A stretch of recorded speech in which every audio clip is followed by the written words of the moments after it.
everyone. So this is how today's video is going to go. We're going to start by explaining just how my brain works and areas where I think it could improve, and then we're going to dedicate some time to just catching up on what I've missed in the sports world. I've just been feeling kind of disconnected from it, and so if you just know everything and forget nothing, you can skip through that part.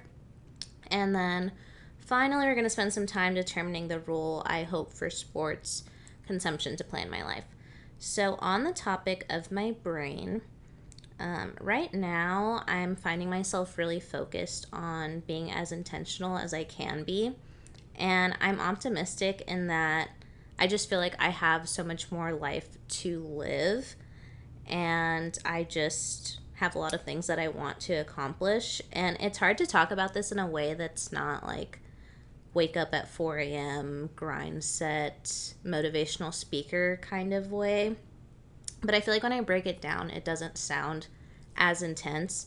So I started using Notion earlier this year because I'm just very visual and I wanted to just lay out what my priorities are. And I came up with quality time, my relationship, work, growth, and me time. And every Monday, I've just been reviewing that list and planning out how I'm going to focus on those things throughout the week. I think it was last week I heard this clip from Caleb Heron, who's a podcaster that I really enjoy listening/watching. And he was telling a guest about something that he was told before, and that was how you spend your days is how you'll spend your life. And essentially went into this tangent about how you can't just wait around for your dreams to come true. You just have to, like, if you want to be a writer, a professional writer one day, you can't just sit around, like, not writing, obviously. So just working towards those goals actively in your day-to-day is going to get you to where you want to be someday, hopefully. And obviously that can involve a lot of limiting factors. What I'm trying to say is I feel so lucky and fortunate to live and love my life currently. And I feel that I will be at peace knowing that even if I don't accomplish everything I've set out to do, I'm actively working towards those goals, or I'm doing everything that I can with the resources that I have to attain those goals. So you're probably thinking, what does that have to do with sports? So in this life study that I'm working on right now, I'm just learning that an area of my life that I'm really neglecting is my me time. And so for me, me time is just like breathing, thinking, and consuming. And something that I've been kind of scared of is just the overconsumption of probably my me time, but more specifically social media. And I think because that's really easy to track, I've just been looking at my screen time. And so I'm trying to really cut back on that, and I put some limitations on my phone and stuff. I'm like in the calorie deficit of social media consumption at this time. And I think that's great in the grand scheme of things that I'm aware and just trying to not get too involved in that. But at the same time, I think that there's plenty of positive takeaways to get from social media or media consumption in general. To list a few: community, communications, education, art, culture, journalism, and the Kardashians for sure. But the algorithms don't know how to show me everything that I'm wanting to see at the time that I'm looking at my phone. And there's just two things that I'm not able to do. And one is I am unable to stop following like dancers, celebrities, comedians. Like, I just can't stop doing that. And I also physically am unable to unfollow those people to just limit what I'm seeing. So I'm coming to terms with doing the work to know what I want to see, but more specifically, what my favorite teams and players are up to, because sports media is definitely something that brings me joy. Which brings me to kind of a highlight reel of what I feel like I've missed out on in the past 6 months of the sports world. So in the beginning of the year, I had been seeing there were a ton of sports journalists being laid off, mainly because those are the people I follow. They'd be like, for the first time since X year, I'm going to be a freelancer, or I'm not working for so-and-so. And when I looked into this more, the journalism industry in general, there were layoffs towards the end of 2023, beginning of 2024. And that was the highest rate since 2020, which we all know what happened in 2020.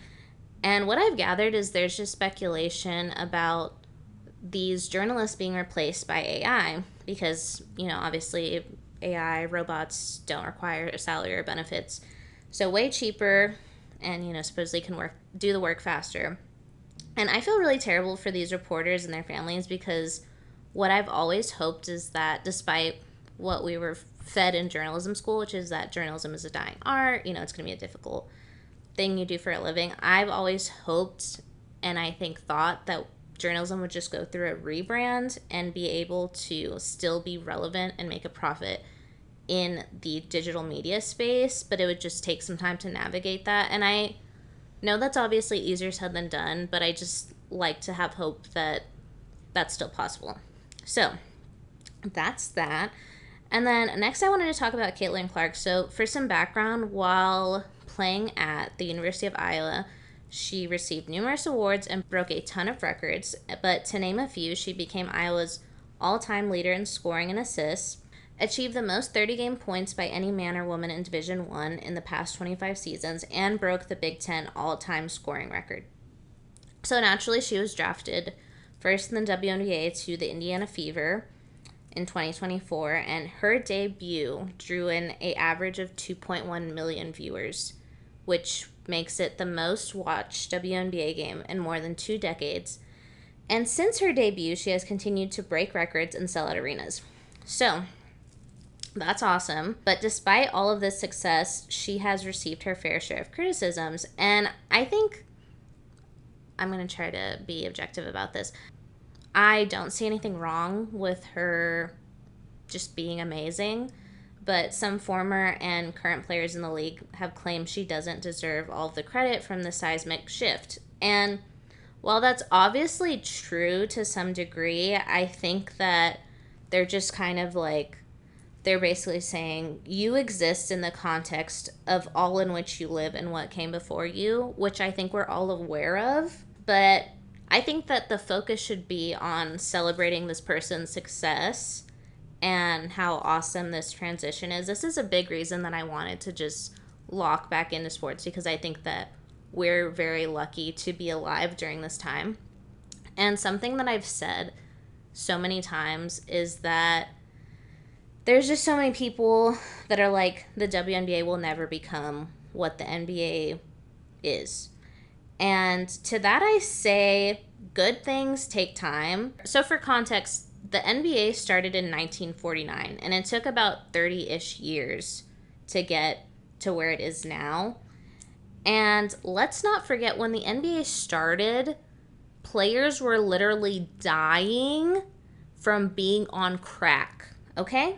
So, I don't think we would have thought 30 years before then that these players would become successful business moguls, role models, all that stuff. So the WNBA started in 1997. So the WNBA is also 27 years old. Just put that into perspective. That's like someone just got cut off their parents' health insurance, and they're just figuring things out. And so to be succeeding at the level that they are currently is awesome. And I just think that we need to be rooting for them, and it's a group effort, and I'm really pumped. Anyways, Wemby is another person that I just did not, like, I love him obviously, and last year I was so pumped when he was drafted to my team. And as truly incredible as he is, I mean, you can just look anywhere and see how amazing that is. So I won't go too much into that piece. I think that a part that's difficult to stomach is somebody performing at the level that he is without winning games. And I remember when he was talking to Inside the NBA, he just talked about how coming into the league, he anticipated just the physical toll it would have on his body, obviously. But what he didn't anticipate was the mental toll it would have. He's working his bottom off every game and doing things no one has ever seen before, but still having to go through a losing streak, I think can be very discouraging. And so I'm really hoping that the growing pains are temporary. I'm really excited about Chris Paul being a veteran on this year's team. And I'm just excited to continue to see him thrive. And I really want to see him play in person more this season.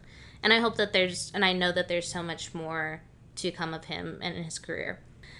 Another huge sports moment that happened earlier this year was Nick Saban announced he was retiring.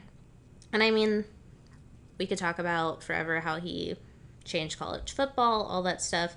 But I think what's really interesting was his reasoning. So I had thought that it was just a matter of he's getting older, he's already accomplished literally more than anyone else before him has. So I thought, like he's just ready for retirement.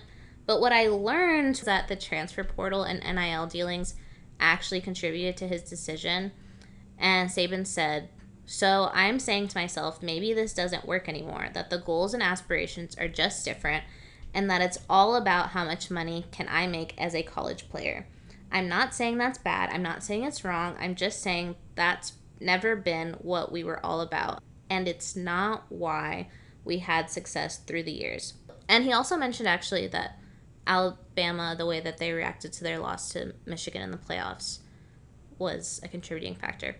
So I feel like if you just read the headlines of that, you'd be like, he's bitter and, he's not down with the times. But I just think that he sounds like somebody who's tired. Like, they say you can't teach an old dog new tricks, and I think that sentiment rings true for Saban. In this rare case, I respect it because he's worked his tail off his entire career. Of course, he's just going to be like, I am not capable of working with these youngins anymore. Like, it's time. And then the last major sporting event was super recent, was that the college football game is back after 11 years. The game had stopped production because players wanted to get paid for their name, image, and likeness, and producers really were not down with that. They liked pocketing all the money for themselves. But now that the NCAA allows for college athletes to profit from their brand, EA Sports has opted to revive that game, and I'm really happy for that.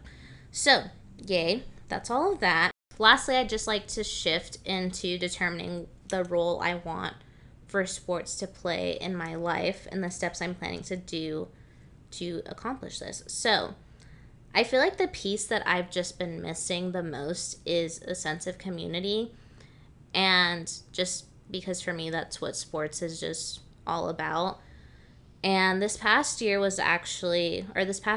was the first since 2019 that I was not live tweeting games with Pounding the Rock. And that's just because, like everyone, we were having to navigate